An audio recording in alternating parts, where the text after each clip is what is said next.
You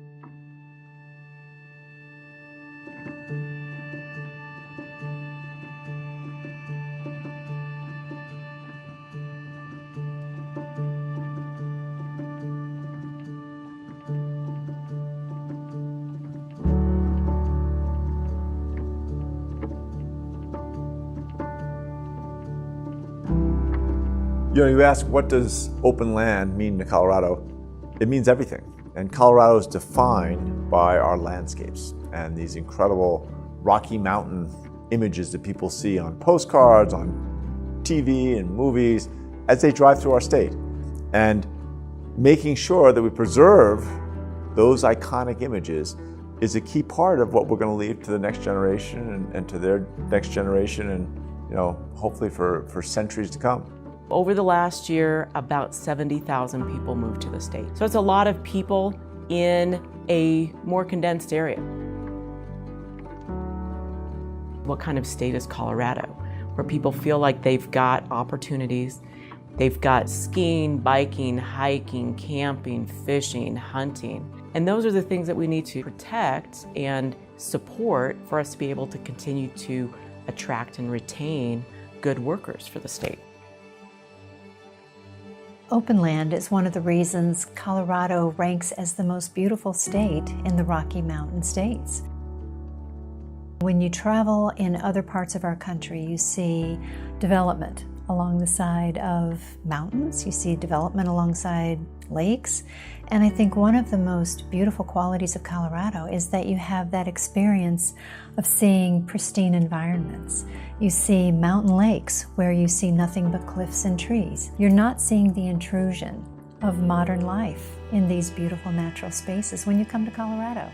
Tourism is an enormous business in Colorado. It accounted last year for $19.7 billion in spending in our economy. It generated $1.2 billion in state and local taxes and supported 165,000 jobs. We have been growing steadily into the status of a national destination. If we had a very highly developed state, it simply would not be the same experience.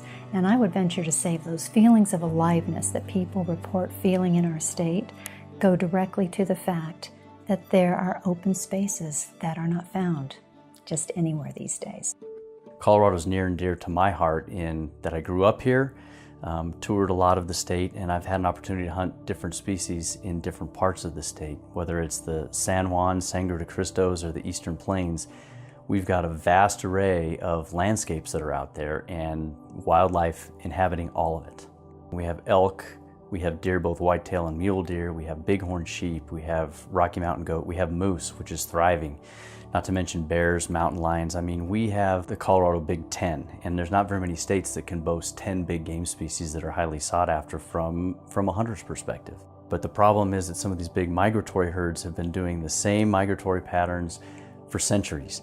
And when the growth and development restricts that, not only does it make it not as aesthetically pleasing as having open space, they may not be able to get to their wintering grounds and cause huge die-offs, both from winter kill and predation. So we have to manage the growth in these open spaces to protect the wildlife. Open land means to me preservation. When you get away from it and you don't have those open spaces, you really start to miss it. It's something that I've known all my life. The Trinchero Ranch is 81,400 acres, of which is all conserved under Colorado open lands. And it's a unique opportunity for the state of Colorado to have a ranch of this size that will be preserved forever. The ranch itself goes from about 7,800 feet up to 14,425 feet. So we have a lot of range, unique areas for elk and deer to have their young. Rabbits and squirrels and raccoons and turkeys. We have Rocky Mountain bighorn sheep. We have mule deer. There are a few moose that we have seen over the last few years on the ranch. We are trying to manage the watershed, and yes, the watershed is the lifeblood to the community here. A huge farming community below the ranch.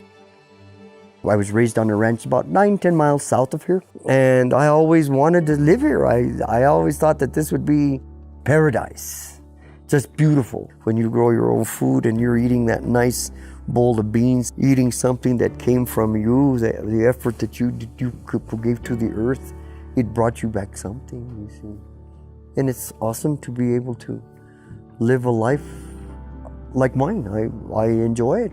We're blessed with the mountains that provide us with water, and the land that we can irrigate to preserve it and keep it as original as we can is fundamental to this country, because Colorado is the one state that provides water for different parts of the United States. And preserving what we have in Colorado, and not by having Colorado Open Lands do all these easements, I think that it's a benefit to a lot of farmers and generations of people that are coming up, that hopefully we can keep that alive and well.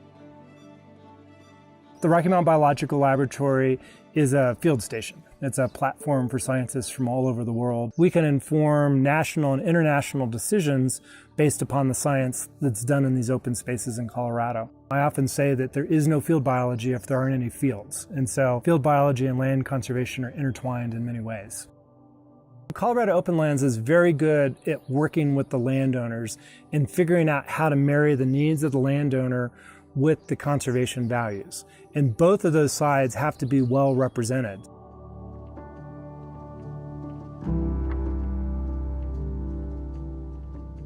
The Mill Creek Valley has a spiritualness to it. It just does. I've been many places, and I don't know, there's more beautiful views than from Mill Creek.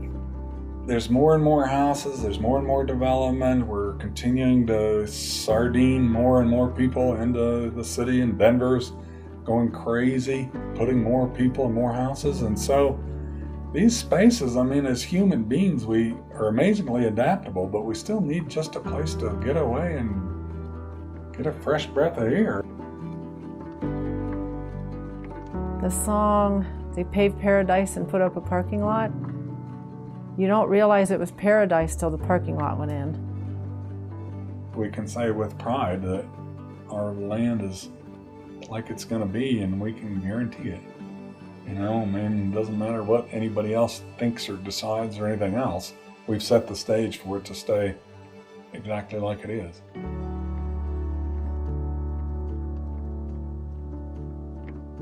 We did this easement in 2003, and it's held by Colorado Open Lands. The additional 320 acres we put in as part of this transaction is held by Colorado Open Lands. And so then when we did another easement last year, we didn't even consider anybody else.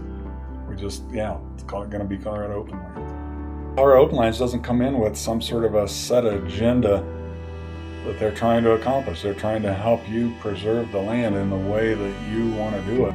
It's 100%. How can we make this work for you, the landowner? And that's everything.